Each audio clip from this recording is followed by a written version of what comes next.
The conference room on the 47th floor was designed to make you feel small. A vast mahogany table reflected the cold gray sky from the floor-to-ceiling windows. The leather chairs sighed with an expensive, judgmental whisper when you sat. It was a place for serious conversations about serious money. My money, supposedly. I was 25 today. The day my trust fund, the one my parents had left me, was finally mine. The day I was supposed to become an adult. Instead, I felt like a child summoned to the principal's office. Across the table, my Uncle Arthur beamed at me. It was his patriarch smile, the one he used at holidays and board meetings. It was a condescending, polished thing, all teeth and no warmth. For the 10 years since the accident, he had been the trustee, my guardian, the steward of my future. He had always treated me with a kind of benevolent neglect, sending checks for my tuition and rent, but reminding me constantly that he was the one managing the real money, the serious money, and that I needn't worry my pretty little head about it. Next to him sat Ms. Reyes, a woman from the bank's trust and estates department. She was the opposite of Arthur. Where he was expansive and loud, she was contained and quiet. Her dark hair was pulled back in a severe bun, and her eyes, behind a pair of simple, black-framed glasses, missed nothing. She had placed a single, thick folder on the table between us, but had not yet opened it. "Well, Sloane," Arthur began, steepling his fingers, "here we are, the big day." He chuckled. "It seems like only yesterday you were a little girl, and now look at you, a woman grown. Your parents would be so proud." I shifted in the uncomfortable chair. "Thank you, Uncle Arthur. I'd like to say the final statement if I could. Just to understand everything." Arthur's smile tightened just a fraction. Of course, though it's all rather complex.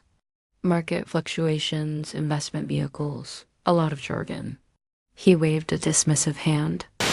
Frankly, I had already taken care of the important part. A cold knot forming in my stomach. "Taken care of it? What do you mean?" He leaned forward, his voice dropping to a confidential and manageable tone. "I've already taken care of it, Sam. The trust has been liquidated, empty, as of this morning. The air left my lungs. The city skyline outside the window seemed to tilt on its axis. Empty? I whispered. The word felt foreign and impossible. "But it's my birthday. It was supposed to become mine today. And in a way it had," he said, smoothly, completely missing or ignoring the look of devastation in my face. I felt the pull not directly into the family. Vance and Sons Imports. A much more practical, stable investment than moving in some abstract portfolio. It's a move that strengthens our family's position for generations to come. He leaned back, a smile returning in full force from his own sagacity. "It's for the family, Sloane," he said, as if that explained everything. As if that made it okay. Your parents always wanted to support the family. My mind reeled. My inheritance. The nest egg my parents had so carefully constructed to give me a future, to give me a choice in my own life, was gone. Siphoned away into his company, a company I knew was struggling, a company he controlled completely. He hadn't just stolen from me, he had stolen my independence. He had tethered my future to his without my consent, and he had done it with a smile, cloaking his greed in the sacred language of family. I felt tears welling up, hot and helpless. I was a child again, small and powerless, and he was the adult who had just decided my life for me. He saw my tears, and his face softened with that familiar, patronizing pity. Now, Sloane, don't be emotional. This is for the best. You'll still get a generous dividend, of course. I'll take care of you. I always have." He was preparing to leave, to stand up and end the meeting, his theft complete and justified in his own mind. He had won. "Actually, Mr. Vance," A quiet voice cut through the room, sharp and clear as shattering glass. "There's one more piece of business." We both turned. Ms. Reyes, the silent woman from the bank, had finally spoken. She hadn't moved, but her presence suddenly filled the room. She slid the thick folder into the center of the table and opened it. "While you were the trustee of the primary fund," she said, her voice calm and level, her eyes fixed on Arthur, "you were perhaps unaware of a special provision your sister put in place when the trust was created." She called it the Guardian Accountability Clause. Arthur scoffed. "I've seen all the documents. There's no such thing." "It's not in your documents," Ms. Reyes replied smoothly. "It was a sealed addendum to be opened by this office on Sloane's 25th birthday. Your sister was a very shrewd woman, Mr. Vance, and it seems she knew her brother very well." Ms. Reyes looked at me, then back at my uncle. "The trust was actually composed of two accounts. Account A, the fund you managed, and Account B, a separate, mirrored account held in blind trust by this bank." She slid a document across the table to him. "The clause is quite simple. Your sister, Sloane's mother, stipulated that any funds withdrawn from Account A by the acting guardian for any purpose other than receipt-verified necessities for Sloane, such as school tuition, medical bills, or basic living expenses, were to be legally categorized as a personal loan from the estate." Arthur stared at her, his face a mask of confusion. "A loan? That's absurd. I was the trustee. I had discretion." "You had discretion to manage the funds for Sloane's benefit," Ms. Reyes corrected him. "Anything else was, per the terms your sister established, a loan. And per those same terms, the exact amount of that loan, plus 5% interest compounded annually, was to be immediately and automatically debited from your personal assets and deposited into Account B." Her eyes were like chips of ice. "Every single time you dipped into your niece's trust fund for your own purposes, Mr. Vance, you were legally required to pay it all back, with interest into a second fund your niece didn't know existed." "A fund you certainly didn't know existed?" The blood drained from Arthur's face. The confident patriarchal mask began to crack. This is preposterous. I never agreed to that." "You didn't have to," Ms. Reyes said. "Your sister did. It was her money. They were her terms." She turned a page in the thick folder. It was a ledger, dozens of pages long. "And we have kept very, very meticulous records." She began to read, her voice a calm, damning monotone. "June, 10 years ago. A withdrawal of $50,000 for a family vacation to the Bahamas. Airline records confirmed Sloane was at a summer camp in Maine at the time.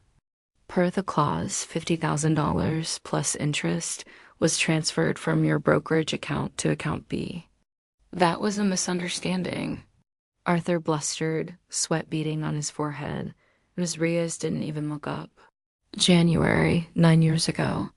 A withdrawal of $200,000 noted as a capital investment into a family asset. Our records show a corresponding deposit into the failing accounts of Vance and Sons Imports." She looked at him. $200,000 plus interest was transferred to Account B. She went on and on and on. A down payment for his new boat, his wife's new car, his son's gambling debts. A decade of greed, a decade of him treating my trust fund like his own personal piggy bank, all of it logged, documented, and paid for in secret. He had been stealing from me, but all along, he had been unknowingly paying me back with a penalty from his own pocket. The trust fund he thought he was draining was a siphon, pulling wealth from his own accounts into a hidden reservoir he couldn't see or touch. When she was finally finished, Arthur was slumped in his chair, his face a ghastly shade of gray. He looked like a man who had just been told his entire life was a lie. "And that brings us to this morning," Ms. Reyes said, her voice dropping slightly. "This morning, you liquidated the remaining $750,000. Dollars from account A and transferred it to your business. She paused, letting the weight of the moment settle in the silent room. By doing so, you triggered the final execution of the Guardian Accountability Clause. The total amount you have borrowed from the estate over the last decade, including the final transfer and all compounded interest, comes to $4,821,600. Arthur made a choking sound. 4 million? That is correct, Ms. Reyes said. As of an hour ago, acting on the legal instructions left by your sister, this bank has placed a lien on all your personal and professional assets to cover the debt you now owe to your niece's estate. Your house, your brokerage accounts, your shares in banks and sums, it will all be seized and liquidated. She closed the folder on my uncle's will. Then she turned to me, and for the first time her expression softened. She pushed a second, slimmer folder across the table to me. These banks, slowly, their mother was very important. She set up this trust not just to provide for you, but to protect you. She knew that the greatest risk to your inheritance was your own family. I opened the folder. It was the statement for account B, my real inheritance. The trust fund my uncle had unknowingly been paying into for a decade. The final balance was nearly $7 million. I looked from the staggering number on the page to the broken lines in the classroom. He wasn't a patriarch. He wasn't a steward. He was just a common thief, one who had been outsmarted by his victim from beyond the grave. The tears that had threatened to fall earlier were gone, replaced by a cold, clear, diamond-like resolve. The power in the room had shifted. He hadn't just failed to steal my future. He had, with his own greedy hands, built me a fortress.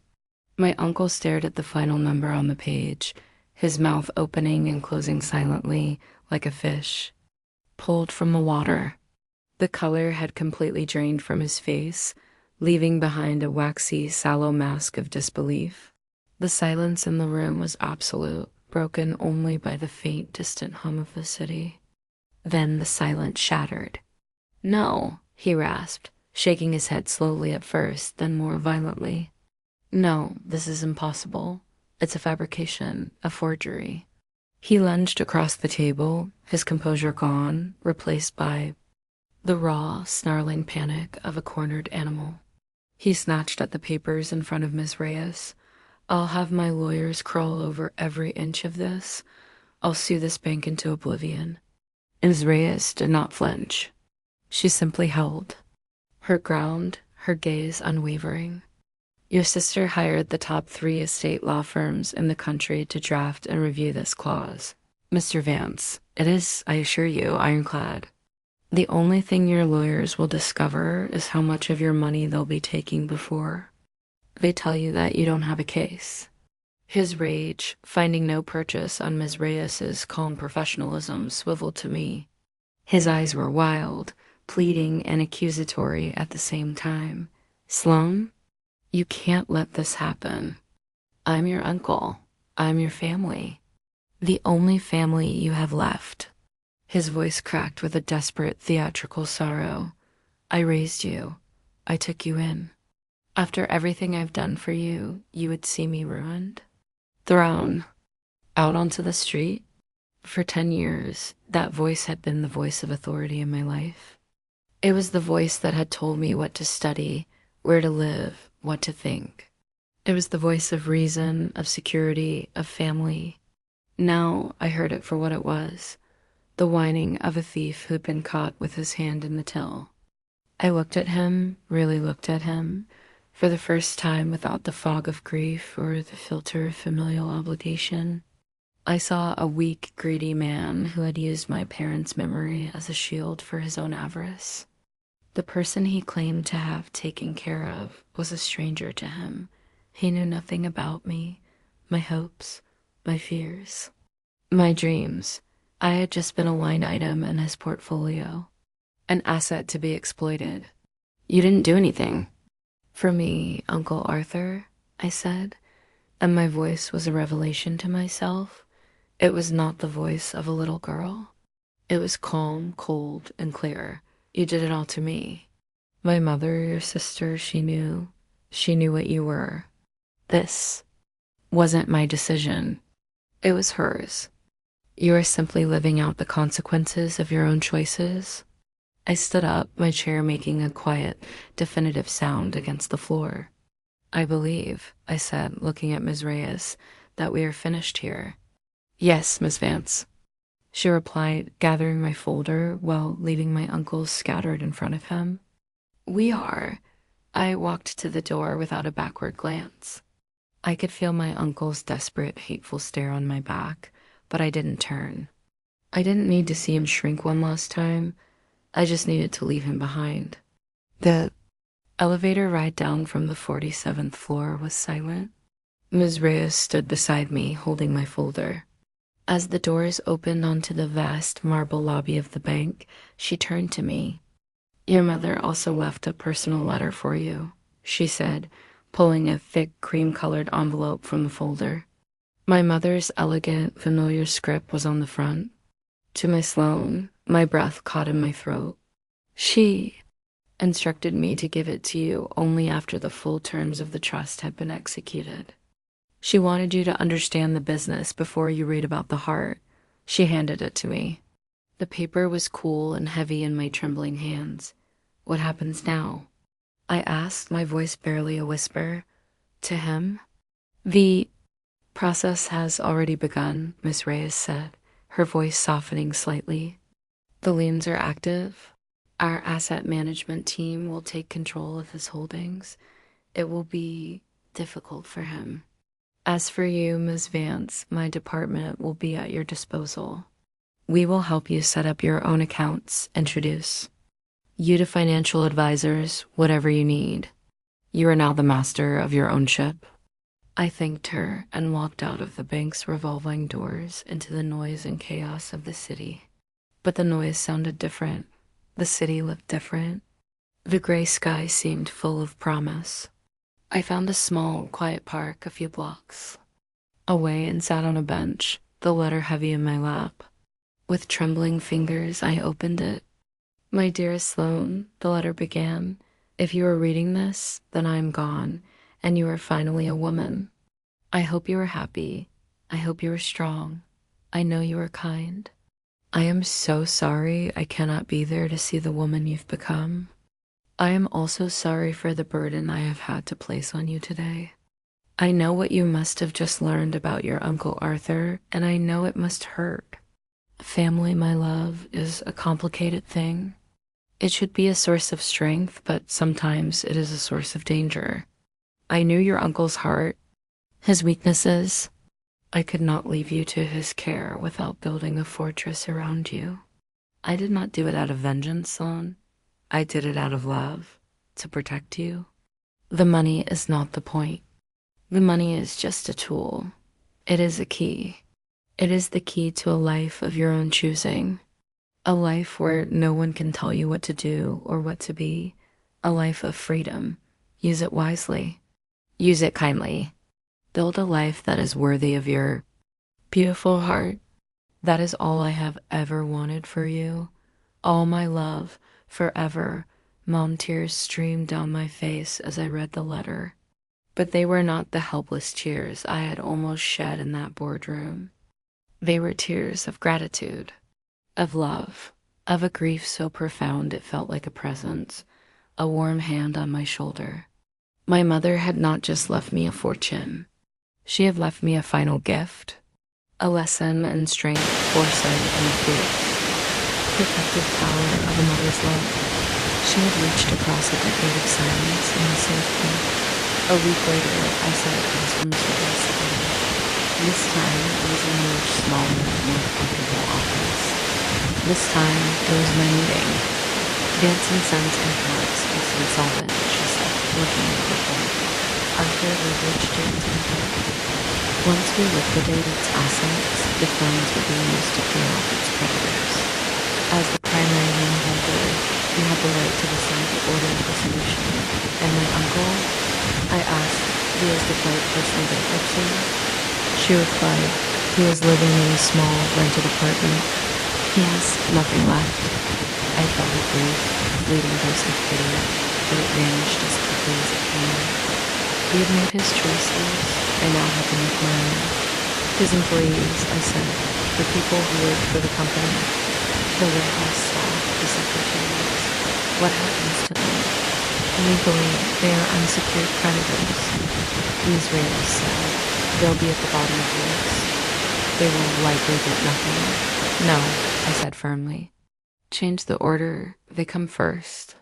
Use the company's assets to pay them all a full year's salary as a severance. Package. Whatever is left after that can go to the other creditors. Ms. Reyes looked at me, a flicker of surprise in her eyes.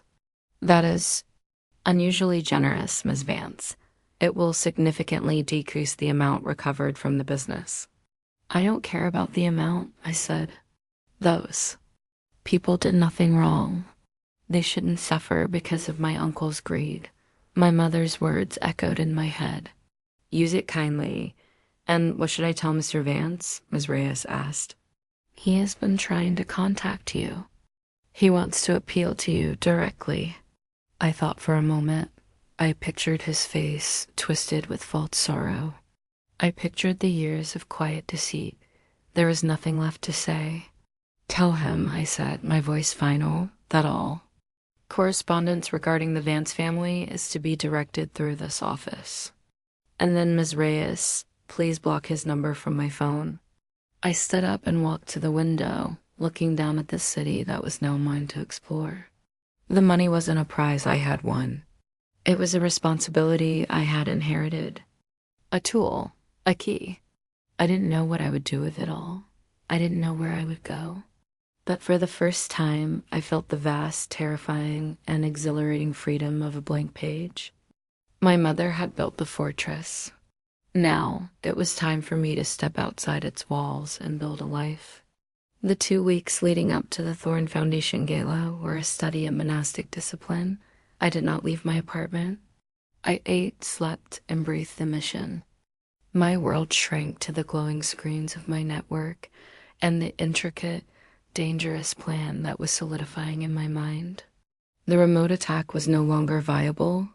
Isadora's newfound paranoia had turned her digital infrastructure into a fortress. But a fortress is still just a box.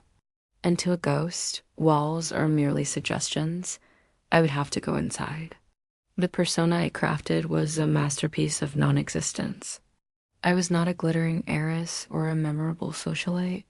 I was, to be Helen Sterling, the painfully shy wife of a mid-level banking executive whose company had bought a table.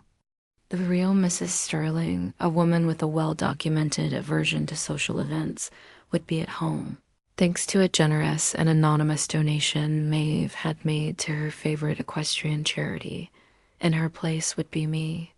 My hair was dyed, a mousy brown, my sharp features softened by clever makeup. I wore a simple, elegant, but utterly forgettable gray dress. I was designed to be overlooked, to be a piece of the scenery, as invisible as a server, but with a guest's credentials. My weapon was a thing of beauty, a small obsidian flash drive, no different in appearance from thousands of others. But inside, its architecture was a work of art. I had designed it myself. Once plugged into the podium's USB port, it would not act like a normal drive. It would emulate a keyboard, injecting thousands of keystrokes per second, bypassing the new passwords with a brute force attack that would last less than a second. Then it would execute its primary payload, splicing my echo video, frames into the presentation queue and uploading the audio frequency program. Once its work was done, it would erase the sections of the system log that recorded its presence and then permanently fry its own circuitry, leaving behind a physically inert, forensically useless piece of plastic. It was a digital ghost that would die the moment its work was done. The night of the gala, the final call with Maeve was tense. Her voice was a thin, worried thread in my ear.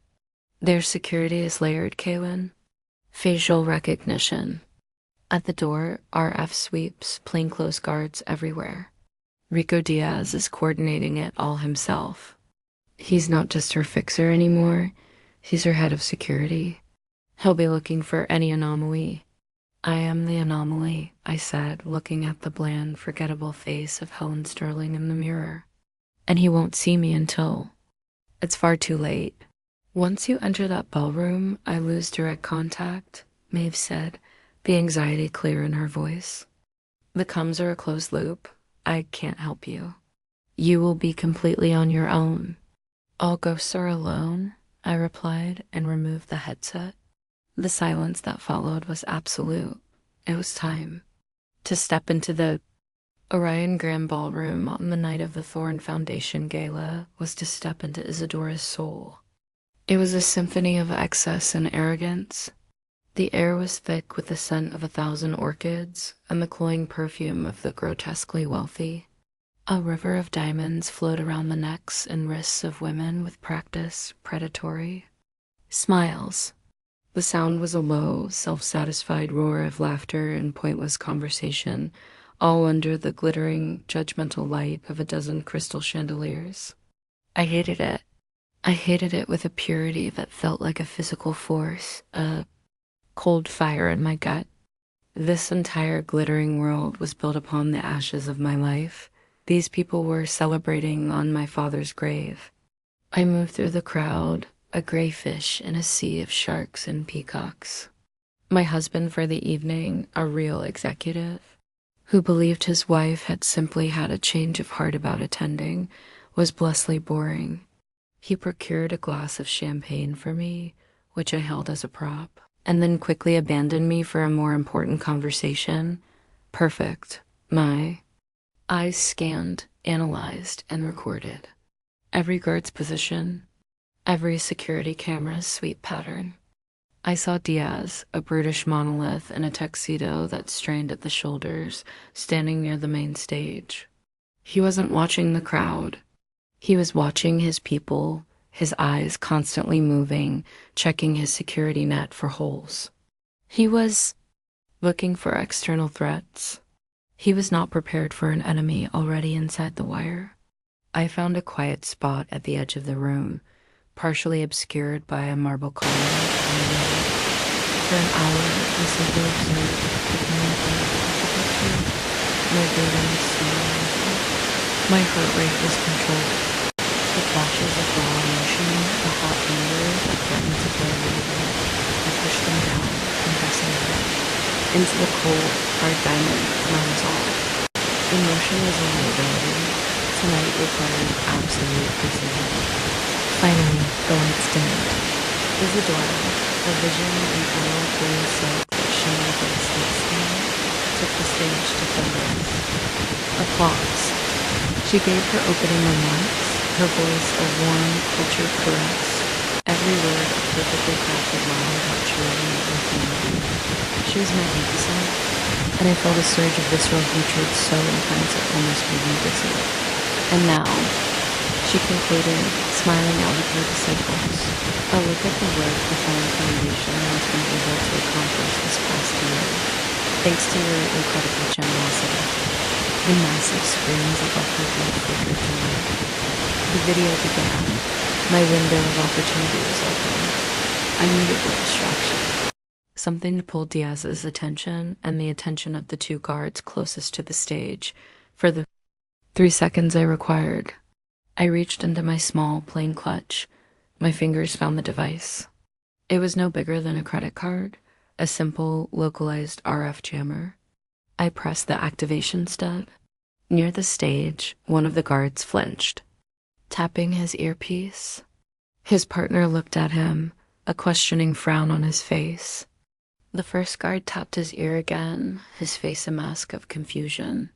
A burst of high-frequency static, inaudible to anyone but them, had just deafened their communications. Diaz saw their exchange. His head turned, his focus shifting to the break in his perfect security net. He took a half step towards them. It was all I needed. I moved. Not with hurry, but with a fluid, purposeful grace. A woman on her way to the powder room. A wife looking for her husband, unremarkable, unnoticed. I wove through the tables, my path a direct line to the side of the stage. I ascended the 3 short steps. No one looked up. All eyes were on the giant feel-good video on the screens. I reached the podium. Isadora was standing a few feet away, her back to me, watching her own propaganda with a proud smile. My hand, holding the small obsidian drive, was steady. I reached forward, my movements economical. The drive slid into the USB port with a soft, satisfying click. I did not release it. My thumb rested on its surface, and I felt a single, sharp haptic buzz against my skin. Payload delivered. The entire process, the brute force attack, the file injection, the log erasure, was complete. I pulled the now inert piece of plastic from the port and slipped it back into my clutch. The entire operation had taken 2.8 seconds. I turned and descended the stairs, melting back into the shadows of the ballroom just as Diaz resolved his comms issue and turned his attention back to the room. I returned to my spot by the marble column.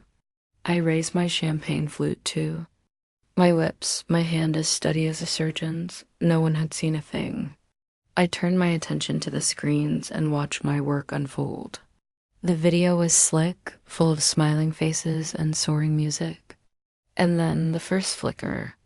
For 2 frames, a 1/12 of a second, an image of my father's original, hand-drawn Vance Innovations logo replaced a shot of a hospital wing. It was too fast to consciously see, but not too fast for the brain to register. A man at the table in front of me blinked hard, a subtle frown creasing his brow. A minute later, it happened again. As Isadora was shown shaking hands with the mayor, the image was replaced for 3 frames by a stark, black and white photograph of my father, smiling from a 20-year-old newspaper clipping. Now more people were reacting. A ripple of confusion, of cognitive dissonance, was spreading through the audience. They were seeing something that didn't belong, a ghost in the machine of Isadora's perfect narrative. The splices grew more aggressive. A 4-frame flash of a transaction number from the folder I had stolen from Julian Croft. A half-second shot of my own face. From my old company ID, my expression young and hopeful, I looked at Isadora. Her proud smile had vanished. Her face was pale, her eyes locked on the screens, a dawning horror spreading across her features. She was trapped. She couldn't stop the show. All she could do was stand there as her carefully constructed reality was hacked to pieces before her eyes. The video reached its climax, a montage of all her good works. But my program had one final message to deliver. For the last 2 seconds of the film, just as the triumphant music swelled, the screen cut to black and a single high-resolution image appeared and held. A piece of smooth, green sea glass resting on a bed of black silk. This time, everyone saw it. A collective gasp, a wave of confused murmurs swept the room. What was it? What did it mean? It was nonsense, but it wasn't nonsense to Isadora. I watched as every drop of blood drained from her face. Her eyes were wide with a specific personal terror. The sea glass, the inexplicable object from her purse, the power outage. It all crashed together in her mind. This wasn't a glitch. This was an attack. An attack so intimate and so targeted that no one else in the room could possibly understand it. The ghost had a face, and it was hunting her. The screen went black. The house lights came up. A confused, hesitant wave of applause washed through the room. Isadora stood frozen, a statue of emerald silk and abject fear. She gripped the podium to steady herself, her knuckles white. And then, as she opened her mouth to begin her acceptance speech, the second phase of my attack began. The subsonic frequency delivered through the very speakers that were meant to carry her voice bled into the room. It was a silent poison. The atmosphere in the ballroom, already unsettled, curdled into something thick with nameless dread. Guests shifted uncomfortably. The polite smiles on their faces became strained. A man coughed into his fist. The very air in the room felt wrong, hostile, charged with a menace they couldn't see or name. Isadora felt it too. Her voice, when it finally came, was a thin, reedy thing. She stumbled over her words. The confident, powerful matriarch was gone, replaced by a frightened, faltering woman, her eyes darting around the room as if the walls themselves were about to collapse. Her moment of ultimate triumph had become a waking nightmare. My work was done. I placed my untouched champagne flute on a passing waiter's tray. I turned and walked, not ran, towards the exit, just another guest leaving an event that had suddenly become uncomfortable. I slipped out into the cool night, leaving the chaos, the confusion, and the quiet, screaming panic of Isadora flying behind me. I had not been anything. I had not spoken. I had simply held out a mirror, and the reflection had shattered her completely. The adrenaline of the evening receded slowly, leaving behind a profound ringing silence in my soul. Apartment. The gray dress of polystyrene, laying heat on the floor, a shed skin from a life I hadn't hovered for only a few hours. Dressed in my familiar, anonymous black, I sat before the grave no longer. A ghost returned to her mission. The internet was on fire. News outlets, blogs, and social media platforms were swirling over the story of the information. Gala, the official statement from Thorne Industries, was a masterpiece of corporate image control. They spoke of the sophisticated and malicious cyber act, of corporate espionage, and of their full cooperation with federal authorities to find the perpetrators. They tried to paint Isadora as a victim, but the narrative was not theirs to control, not anymore. Eyewitness accounts from inside the ballroom told a different story. They didn't talk about a cybernetic. They talked about Isadora's face.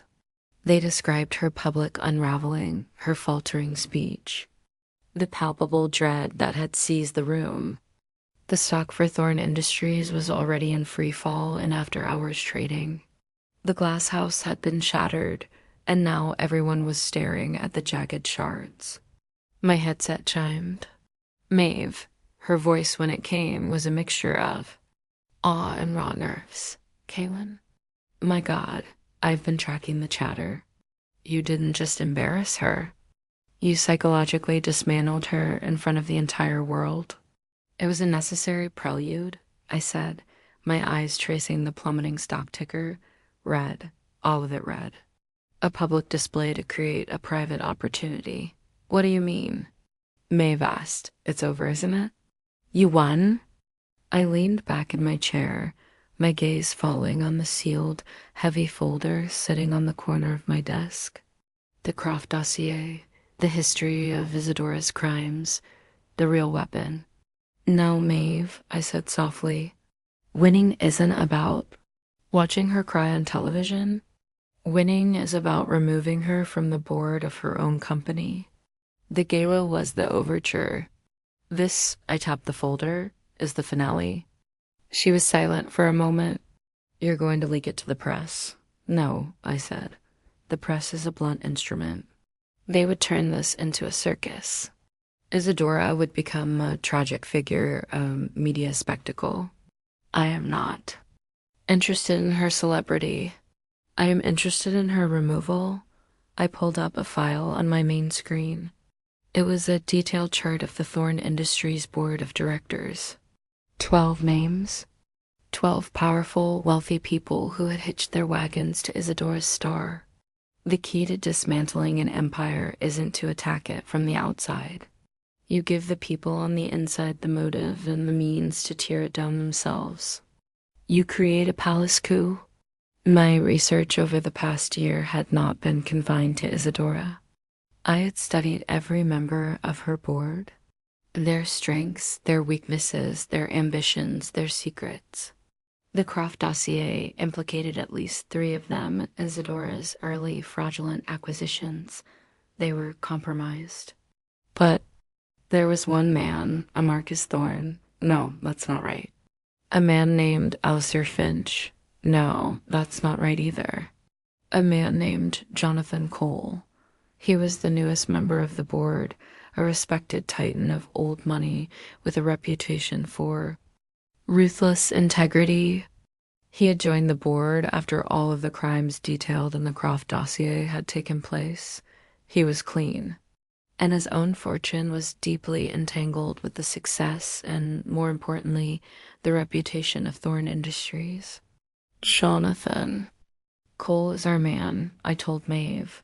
He has the most to lose from a public scandal and the least to lose from Isadora's removal.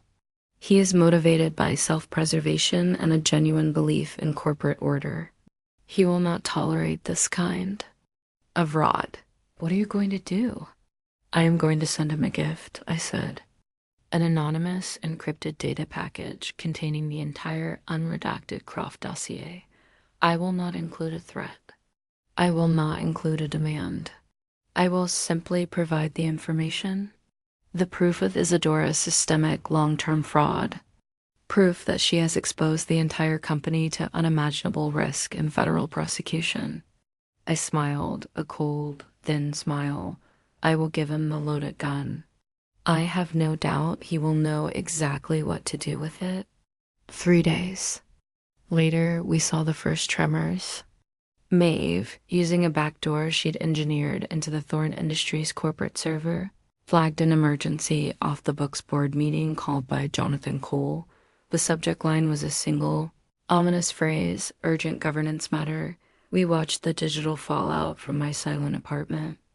We saw the frantic chain of emails between board members, the panicked calls to lawyers.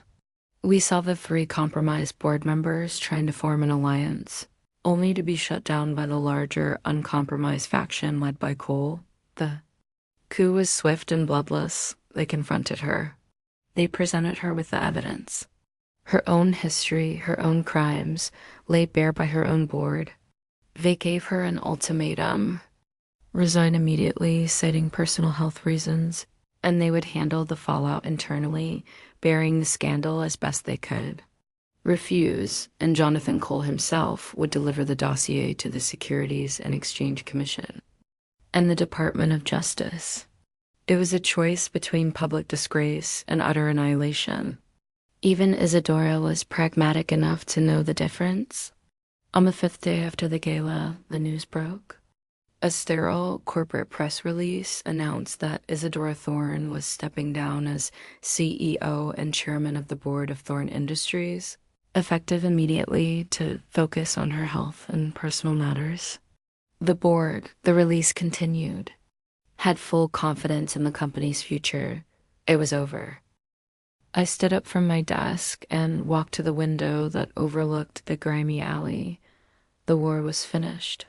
I had not destroyed Isadora with a single fiery explosion. I had dismantled her, piece by piece, using her own arrogance and corruption. As my tools, I had turned her own kingdom against her. She was left with nothing but her money and the horrifying private knowledge that a ghost from her past had systematically and completely outplayed her. She would live forever with the knowledge that she had been beaten. For a woman like Isadora, that was a fate worse than any prison.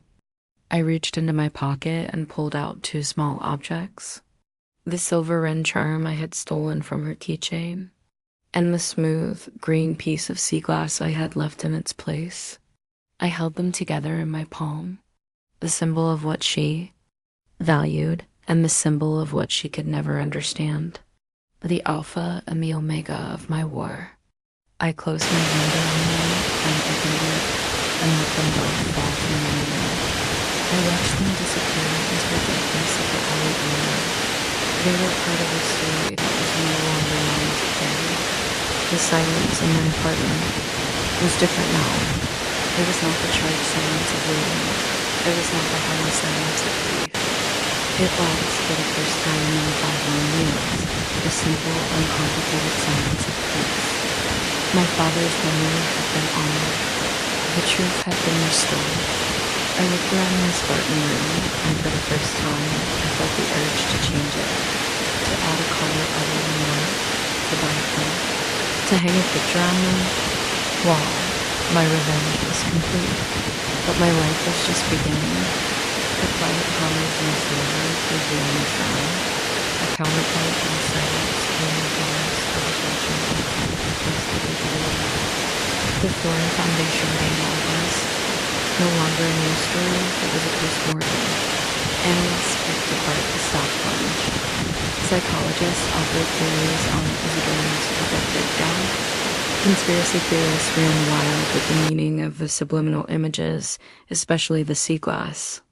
It was a symphony of destruction, and I was its invisible conductor.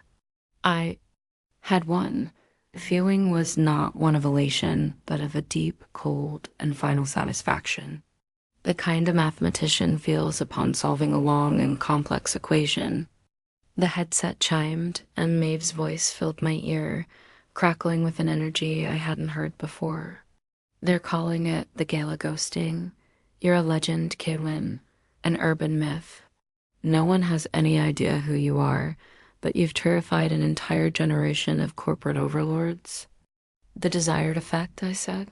MY eyes tracking the frantic internal emails Maeve was forwarding me from the Thorn Industries server.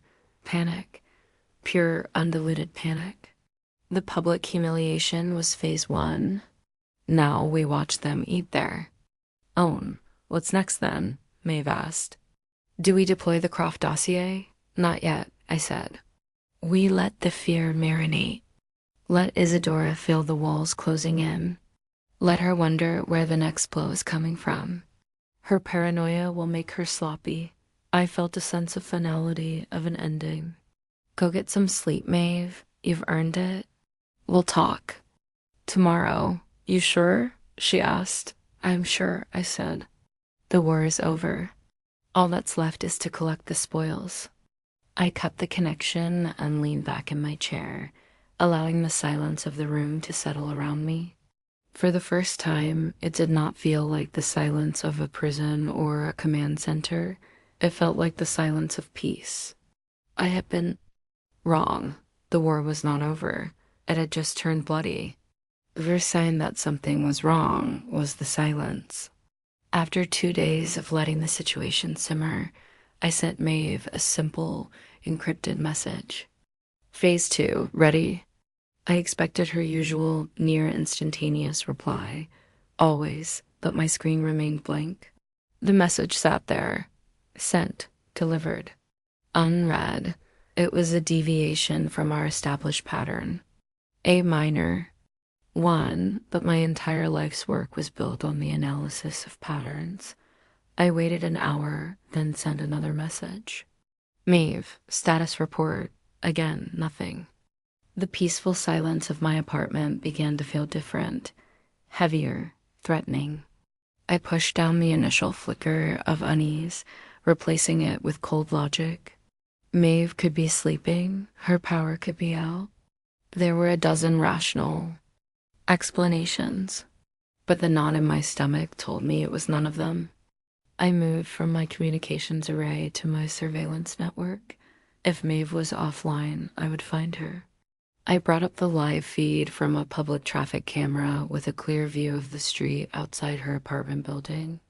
I spooled. Back the footage. Midnight. 1:00 m, 2 a.m. The street was quiet, sleeping. Then, at 2:37 a.m., a vehicle appeared that did not belong. A dark blue utility van, the kind used by plumbers or electricians, with no company logo on its side. Anonymous. It parked 50 yards down the street from Maeve's building, and it waited. My blood ran cold. I hacked into her building's lobby security system. The timestamp on the footage was a perfect match. At 2:51 a.m., the front door to the building was opened, not with a key card, but with a bypass device that overrode the electronic lock.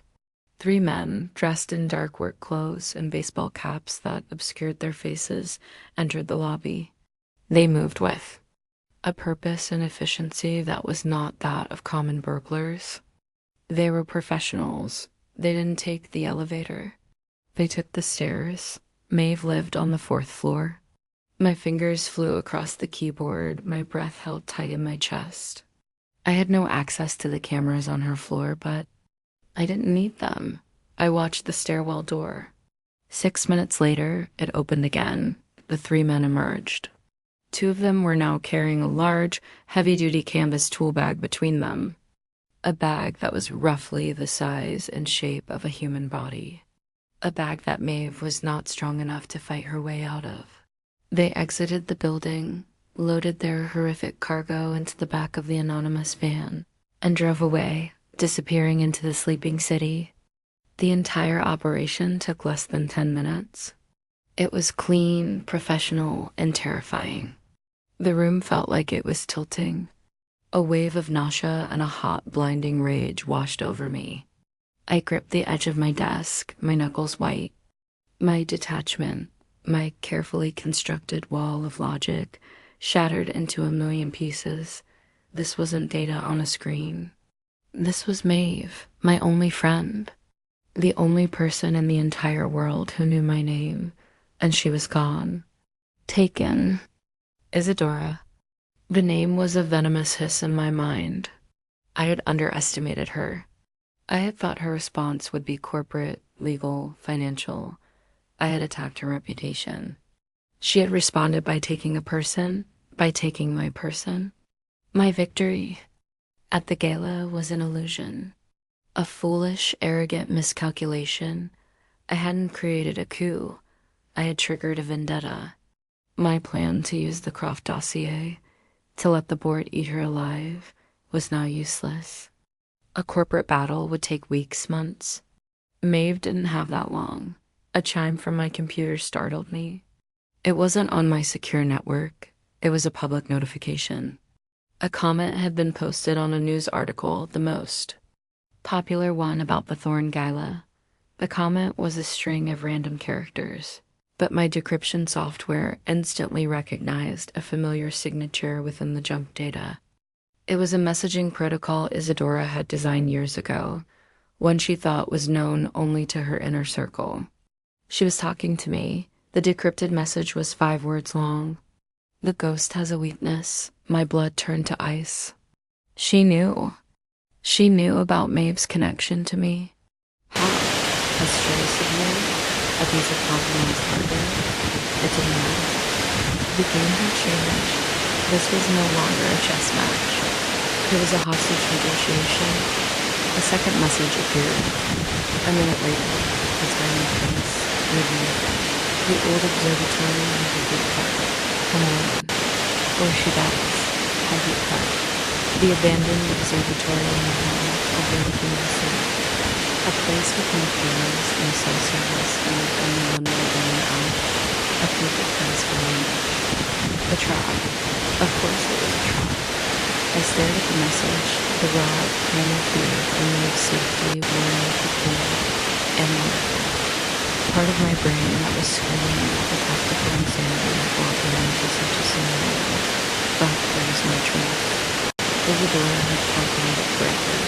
The ghost did have a weakness, and her name was Maeve. I stood up from my chair and walked to the steel locker in the corner of my room. My quiet war of whispers and code was over.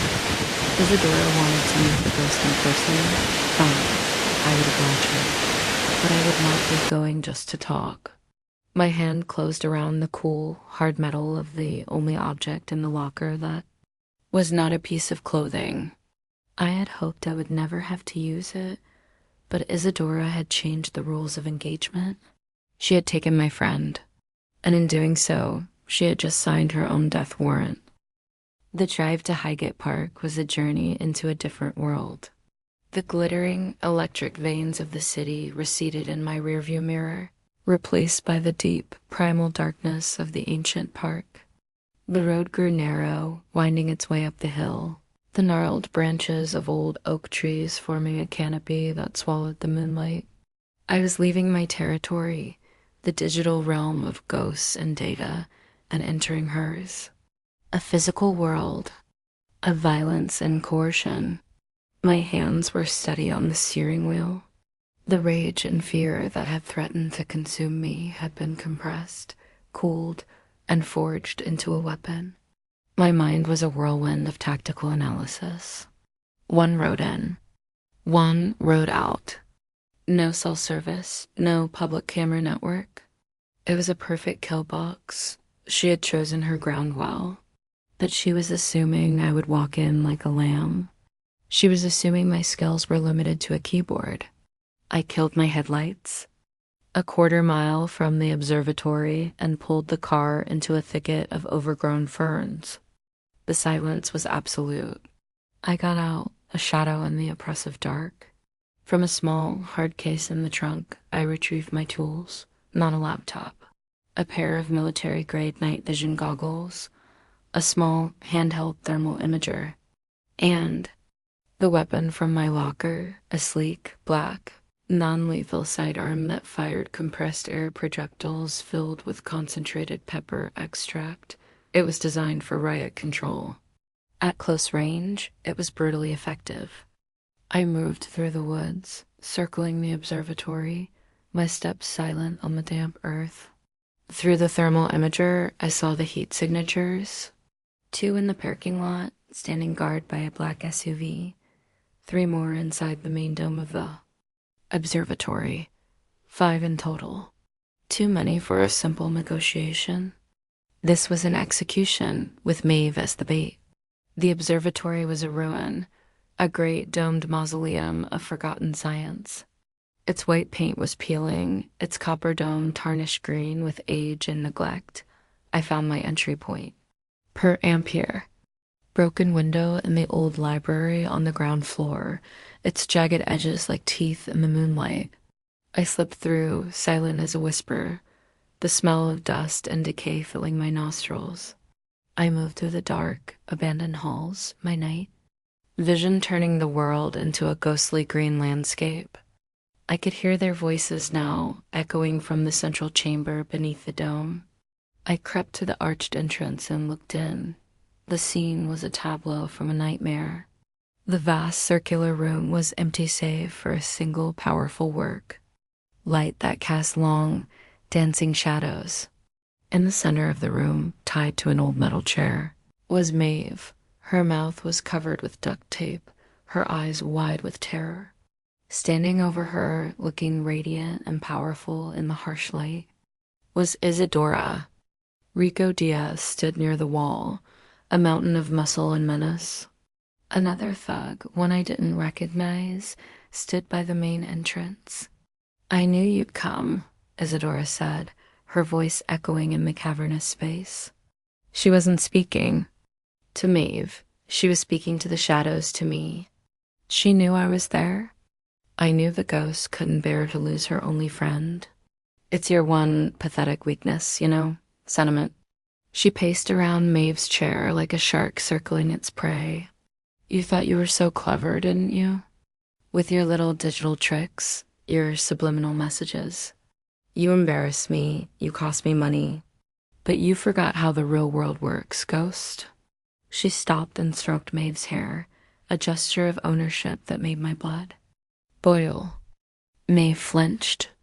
In the real world, Isadora purred, power isn't about ones and zeros. It's about flesh and blood. It's about holding a knife to the throat of the one thing your enemy loves. I stepped out from the shadows. The pepper gun held low at my side. Let her go, Isadora. Isadora's head snapped towards me. A slow, triumphant smile spread across her face. Ah, she breathed. The ghost appears. I have to admit, you're not what I expected. Her eyes raked over me, taking in my plain, functional black clothing. So drab. I imagined someone with more flair. This isn't a fashion show, I said, my voice flat. And you are in no position to negotiate. Diaz and the other thug tensed, their hands moving inside their jackets. Am I not? Isadora laughed, a high, brittle sound. I have your friend. And you've come to my little party all alone? She gestured to Maeve. The Croft dossier, the original, and every copy you've made. You will transfer it all to a drive and you will give it to me. Then you will disappear. For good. If you do that, your friend might live to see the sunrise. Might. The word hung in the air, a death sentence. She was never going to let us both walk out of here. You had an empire, Isadora. I said, my voice quiet, conversational. It was a calculated risk. I needed to make her emotional.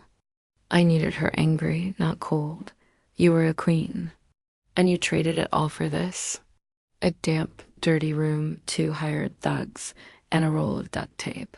You've become so small. The smile vanished from her face. Her eyes narrowed into slits of pure venom. I will rebuild my empire on your bones, she hissed. No, I said, you won't. I raised the pepper gun and fired, not at her, but at the single work light that illuminated the room. The projectile hit the bulb with a loud pop, and the room was plunged into absolute disorienting darkness. Isadora screamed, a sound of pure fury and surprise. I dropped to the floor, the night vision goggles turning in sudden blackness into a ghostly green battlefield. I heard the 2 thugs shouting in confusion. I saw their panicked shapes. The one at the door was fumbling with flashlight. Diaz was moving towards Isadora, trying to shield her. I was only moving low and fast. I crawled towards the thug at the door. He finally got his flashlight on, its beam cutting a wide, panic swath through the dark. I came up under the beam, and before he could even register my presence, I fired the pepper gun at his face from 2 feet away. He screamed, a choked, gurgling sound, dropping the flashlight and clawing his eyes. One down. The flashlight rolled on the floor, its beam pulling at the ceiling, spinning a dizzying kaleidoscope of shadows. In the strawberry and chaotic light, I saw Diaz pushing Isadora towards the back wall, his own gun now drawn. He was a professional. He was a criminal. He was adapting, like the girl. Isadora shrieked at me. Use her as a shield. Diaz started moving towards Maeve. I had to stop him. I scrambled to my feet and charged, using the chaos as my cover. I fired twice at his center of mass. The projectiles hit his chest, but he was a bull. He roared in pain and anger, the pepper spray making him cough and choke, but he kept coming. He fired his own gun, the muzzle flash a blinding supernova in the darkness, the sound a deafening roar that echoed off the dome. The bullet whizzed past my ear. I dropped and rolled, coming up behind a large fallen telescope mount. He had lost me in the dark. Find her, Isadora screamed. She's over there. Too late. I had flanked him. While he was focused on the telescope mount, I came at him from the side. I didn't use the gun this time. I used the gun as a weapon. I brought the hard polymer stock of it down on the back of his knee. I heard a sickening pop and his leg buckled. He went down with a bellow of agony, his weapon clattering across the concrete floor. I kicked it away into the darkness, 2 down. Now it was just her. I turned my attention to the center of the room. Isadora, in her blind panic, had scrambled to Maeve's chair.